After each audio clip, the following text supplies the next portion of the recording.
नमस्कार, मैं मधु सागर शर्मा और आज हमारे लाइफ विद मधु शो में कजरी गर्ग हमारे मेहमान के रूप में उपस्थित हैं। कजरी, आपका लाइफ विद मधु शो में बहुत बहुत स्वागत है। Thank you Madhu ji. और आप अपने हमें ज़िंदगी के बारे में बताइए कि आपका बचपन कैसा रहा और आपके जो बचपन में रहा, क्या क्या आपके किस्से रहे और कैसे कैसे आपने अपने बचपन को जिया। बचपन मेरा ऐसा ही था जैसे बिल्कुल पेरेंट्स के साथ बच्चे रहते हैं, मस्ती में, पढ़ाई में, घर में, या कभी हम लोग शॉपिंग करने जाते थे, कभी बाहर आउटिंग पे खाने जाते थे। जैसे उड़प्पी जो रेस्टोरेंट है नवीक मार्केट का, तो हम ज़्यादातर वहीं जाते थे। अच्छा। और मैं और मेरी मम्मी, मुझे ध्यान है, हम शाम को अक्सर डोसा खाने जाते थे। तो पापा से केवल 5 रुपये लेकर जाते थे और 5 रुपये का एक डोसा था वहाँ। और एक डोसा हम दोनों से मिलकर भी खाया नहीं जाता था, तो जो बचा हुआ पैक करके ही लाते थे।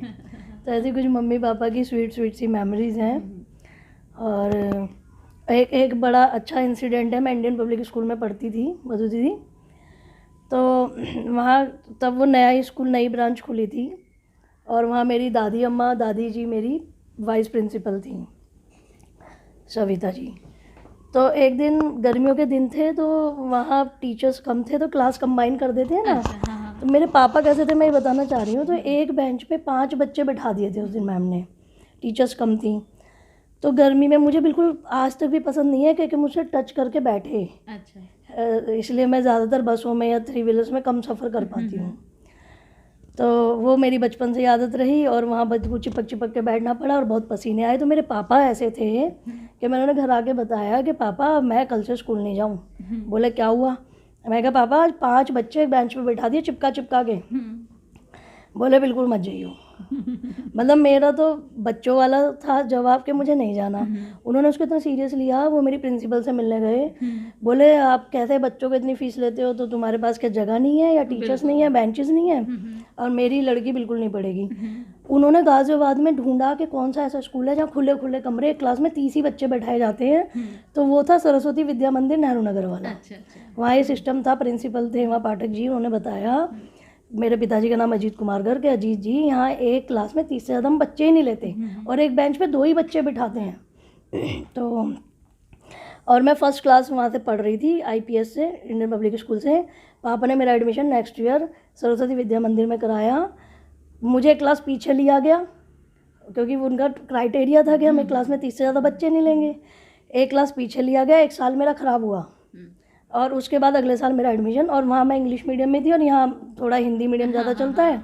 तो मतलब इतनी बेवकूफ़ी वाले डिसीजन मेरे पापा के रहते थे कि बस हम इतने पैम्पर्ड रहते थे कि बस जो सोच लिया वो होना है।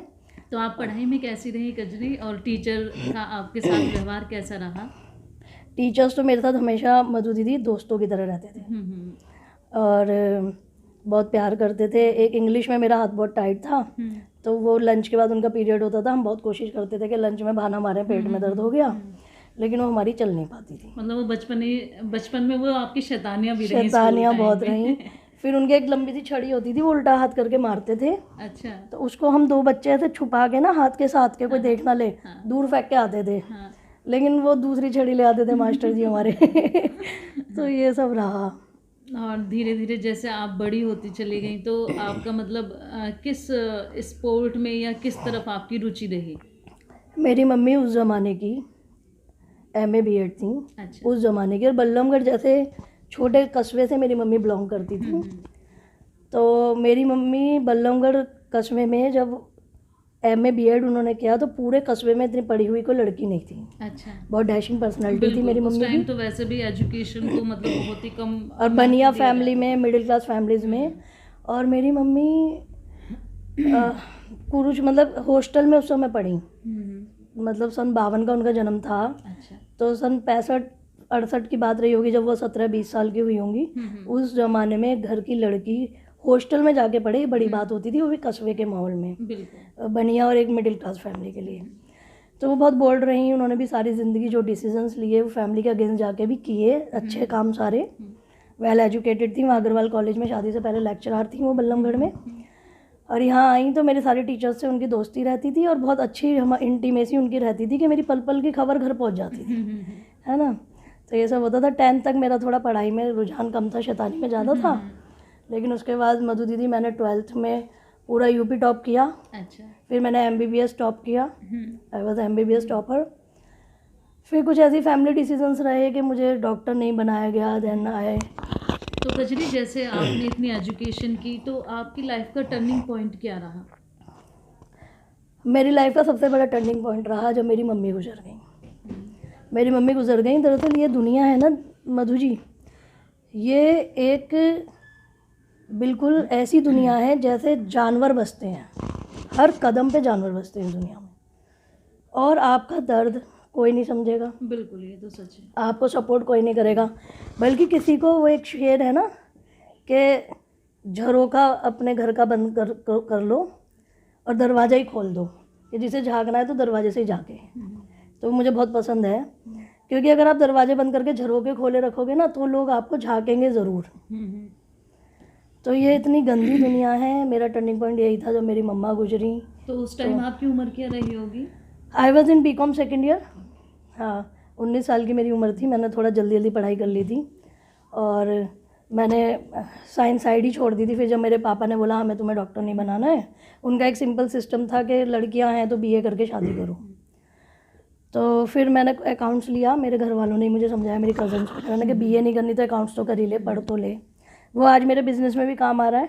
देन मैंने CS किया, BCom, MCom एंड MBA। अच्छा। तो जैसे आपने इतनी एजुकेशन की तो आपका मन रहा कभी कहीं जॉब करने का? हाँ, उसके बाद मैंने कुछ कॉल सेंटर्स, ये नॉर्मल जो होते हैं डोमेस्टिक कॉल सेंटर्स में जॉब की। यहाँ शाम गारमेंट्स है साहिबाबाद इंडस्ट्रियल एरिया में, उसके अंदर चलता था। तो मेरे जो सीनियर थे मुझसे बोले कजरी तुम्हारे अंदर कैलिबर है, तुम मल्टीनेशनल इंटरनेशनल कॉल सेंटर में जाओ। सर मुझे तो कोई गाइडेंस नहीं है, उन्होंने मुझे गाइड किया। EXL सर्विसेज में सडनली मैंने इंटरव्यू दिया दीदी। 6 राउंड्स होते थे। 6ठे राउंड में मेरा जो इंटरव्यू ले रहे थे यागविंदर सर बोले कजरी EXL ही क्यों? मैं कहा ये ब्रांड नेम है। पास हो गया मेरा, सीधा 1 लाख रुपए की salary, pick and drop facility. मतलब जो एक सपनों वाली ज़िंदगी होती है ना, वो मेरी हो गई थी। और डे शिफ्ट थी मेरी, सैटरडे संडे ऑफ। एंड उन्होंने मुझे बॉम्बे भेजा। फिर लेमन ब्रदर्स का मेरा प्रोजेक्ट था। और उसके बाद न्यूयॉर्क भी मैं कंपनी के काम से मुझे भेजा गया। और मैंने सुना है आप विदेश में भी काफ़ी रही। तो आप जैसे विदेश में रही, वहाँ किसी काम के पर्पज से नहीं या ऐसे ही आपका मन? हाँ, EXL सर्विसेज में जो I was working as an auditor, तो मुझे जो मेरे ऑफिस से ही भेजा गया था, वीज़ा वगैरह सब उन्हीं का होता था। और वो ट्रेनिंग पर्पज से लेमन ब्रदर्स में मुझे ऑडिट करना होता था कि जो उनके सीनियर्स किसी भी क्लाइंट को ऑब्लाइज कर रहे हैं, टैक्सी कर रहे हैं, होटल में खाना खिला रहे हैं, उनके बिल जेन्युइन हैं या नहीं। तो बड़ा बारीकी का काम था मेरा वहाँ। तो एक तरफ आपका जॉब का काम रहा और बाहर का फॉरेन कंट्रीज़ का भी रहा, तो फिर आप बिजनेस लाइन में कैसे आई? हाँ, बस मम्मा के बाद मेरे फादर 3 साल में एक्सपायर हो गए। अच्छा। हाँ, वो भी लाइफ में एक टर्निंग पॉइंट था। फिर एक दिन अचानक आई वॉज वर्किंग इन न्यूयॉर्क, मेरे ब्रदर का फ़ोन आया कि तुम कहाँ हो और तुम मेरे पास आ जाओ गाज़ियाबाद। तो मैंने कहा ठीक है। तो आते ही वो बोला तुम्हारे पास कितने पैसे हैं? मेरे पास जो था, तो मतलब कुछ ऐसा पता चला था MCX वगैरह जो ये चलते हैं प्रोग्राम, पता नहीं सरकार इतना काम करती है। मैं आपके ज़रिए कहना चाहूँगी सरकार को और प्रशासन को कि ये जो घर घर में जो ये बुक चलती हैं, जो क्रिकेट की बुक चलती हैं, ये सब चीज़ें बंद होनी चाहिए। क्योंकि इससे क्या है, बहुत सारे बेचारे बच्चे जिन्हें नॉलेज नहीं होती वो लंबा लंबा पैसा लगा देते हैं, हार जाते हैं। ऐसा ही कुछ उसके साथ हुआ था और उसने सुसाइड कर लिया। Oh my God. और सुसाइड करने के बाद आप यकीन नहीं करोगे, गाज़ियाबाद इतना गंदा शहर है, मेरा कभी मन ही नहीं था यहाँ आने का। मतलब हाँ, तो मेरे भाई की चिता चल रही थी। मैं गाज़ियाबाद में कभी रही नहीं, मुझे नहीं पता मेरी भाई की किससे क्या डीलिंग है। और इधर लोग लाइन लगा के मेरे पास आके बोल रहे थे कजरी मेरे 4 लाख रुपए हैं बेटा, मेरे 3 लाख रुपए हैं। मैंने कहा देखो मैं ज़िंदा हूँ ना, जब तक मैं ज़िंदा हूँ मेरे भाई की चिता चल रही है, मेरा वादा है आपका 1-1 रुपया मिलेगा। मतलब उस समय भी लोगों मैंने ऐसी सिचुएशंस भी लाइफ में झेली हैं। तो मैं यही आपसे कहना चाह रही हूँ, बार बार मैं कह रही हूँ कि एक इंसान के अंदर ना एक जानवर बस रहा है। 1 महीना मैंने अपने आप को कहीं बंद रखा, उसके बाद मुझे समझ में नहीं आया क्या करूँ। फिर मैंने अपने अंदर हिम्मत पैदा की। मैं सब लड़कियों से यही कहना चाहती हूँ गाज़ियाबाद की, कि वो अपने अंदर इतनी हिम्मत पैदा करें कि यदि उनको घर में कोई कुंठा है, समाज में कोई कुंठा है, कोई व्यक्ति अगर उन्हें दबा रहा है, उनकी फीलिंग्स को नहीं समझ रहा, तो वो उससे डरे ना। 30 FIR मेरे खिलाफ़ हुई थी जब मेरा भाई मरा था। क्यों? क्योंकि हमारी फाइनेंस कंपनी थी, उस ज़माने में 70-80 लाख रुपया हमने बांट रखा था। अच्छा। तो गाज़ियाबाद के लोग जिन्होंने मुझसे पैसा लेना था वो सब सामने आ गए, जिन्हें हमारा पैसा देना था कोई सामने नहीं आया। वो चाह रहे थे हम इसकी वो कब मुझे पता चली, लिस्ट ऑफ पीपल कैसे पता चली, मेरे पास रोज़ थाने से फ़ोन आता था, तुम्हारे खिलाफ़ FIR हो गई है कि तुमने अपने भाई को मारा है। तो मैंने सोचा यार क्या करूँ, कोई समझाने वाला नहीं। रिलेटिव्स कहते थे तू तो बहुत बोल्ड है, अपनी प्रॉब्लम खुद सॉल्व कर, 100 नंबर घुमा देना कोई तंग करे तो। आपको तो लड़की होने के नाते तो बहुत चीज़ें फेस करनी पड़ी होंगी फिर बहुत, अपने मतलब मैं पापा के एक जाने के बाद। मासूम वेल एजुकेटेड जो मैं आज हूँ ना, मैं अपने आप का 1% भी नहीं हूँ मधुरी। क्योंकि मैं घंटों, मेरी आदत थी घंटों हंसी मजाक चल रहा है और मैं कोने में चुप।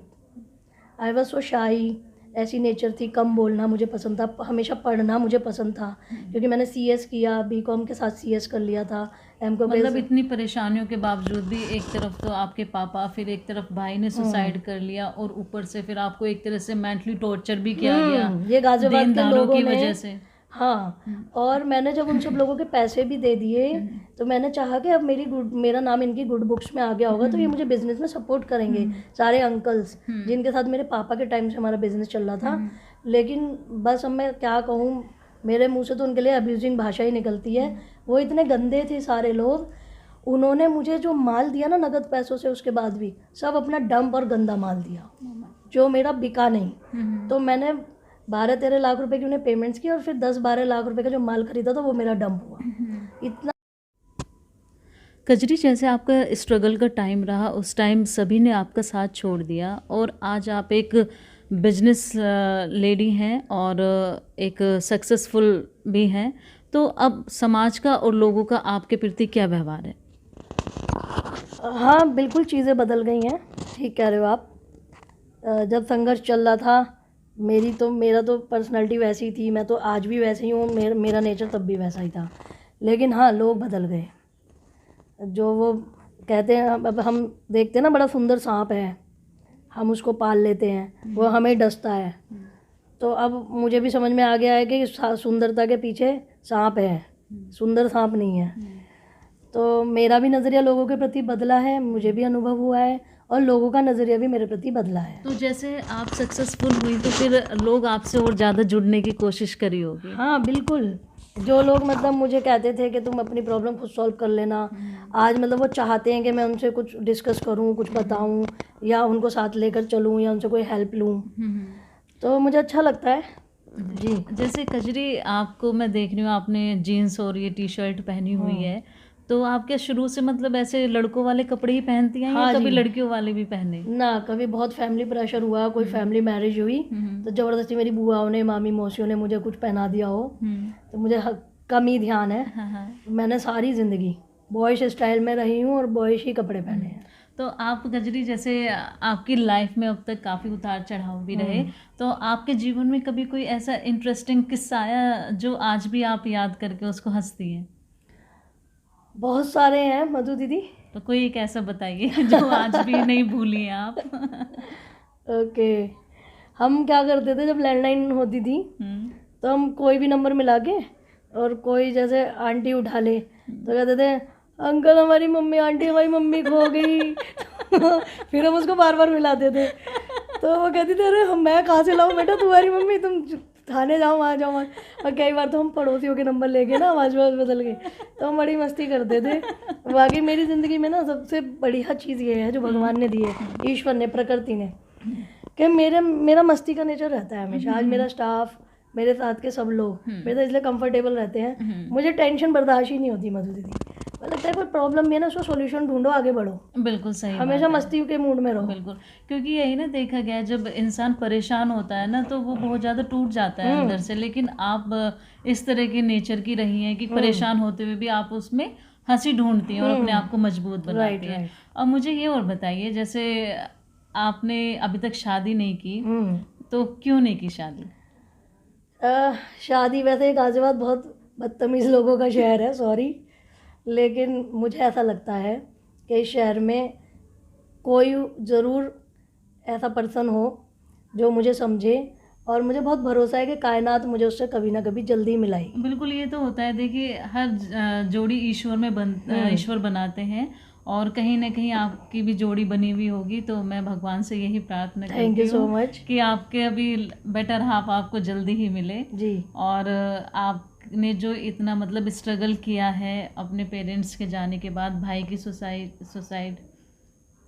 के बाद, के हाँ। बाद, तो कहीं ना कहीं आप बहुत मतलब अपने आप को अकेला भी फील करती होंगी। तो आपके सारे दुख दूर करे आपका जीवन साथी। So nice of you.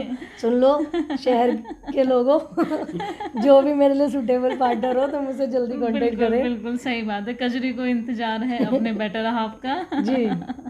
और कजरी, आप हमारे लाइफ विद मधु शो के माध्यम से आज हमारे शो में उपस्थित हैं, और आप क्या मैसेज देना चाहेंगे हमारे हाँ, दर्शकों ये को? बहुत अच्छा मुझे लगेगा इसके बारे में बोलने के लिए, कि मैं सारी लड़कियों, गाज़ियाबाद की सारी लड़कियों के लिए मेरा मैसेज है कि आप बिल्कुल, आपके जीवन में कोई भी समस्या है, कोई भी कमी है, आप उससे बाहर निकलें, उभरें।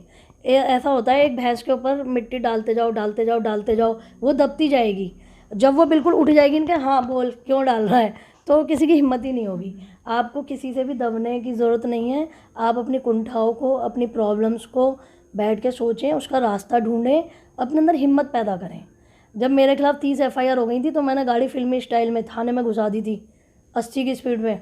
कहाँ है थाना इंचार्ज, बाहर आओ, कहाँ है FIR? एक भी FIR नहीं थी, हो गई प्रॉब्लम सॉल्व।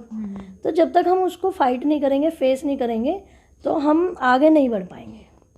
हिम्मत है मर्दा, मदद है खुदा, ये याद रखना।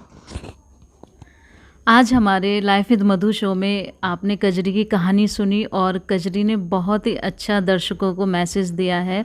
तो मैं यही कहना चाहूँगी अपने शो के माध्यम से कि लड़कियां कमज़ोर नहीं होती, लड़कियां बहुत कुछ कर सकती हैं, और कजरी ने ये कर दिखाया है। एक लड़की होने के नाते उसने अपने जीवन में बहुत सारी परेशानियों को फेस किया, लेकिन कभी भी उसने हिम्मत नहीं हारी। कजरी, आपका हमारे शो में आने के लिए बहुत बहुत धन्यवाद। बहुत बहुत धन्यवाद।